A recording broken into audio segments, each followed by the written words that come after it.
আসসালামু আলাইকুম। এখানে আজকে একটা খেলা দেখতে আসলাম। এখানে সবাই খেলতেছে। তো এই খেলাটার নাম কি আমার জানা নেই।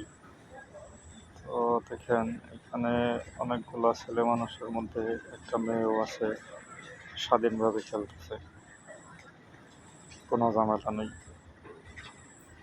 আমাদের দেশে হলে কি হতো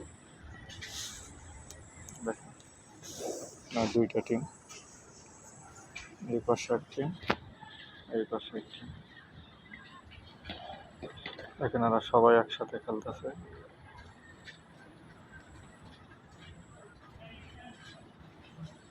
কারণ এটাই স্বাধীন দেশ।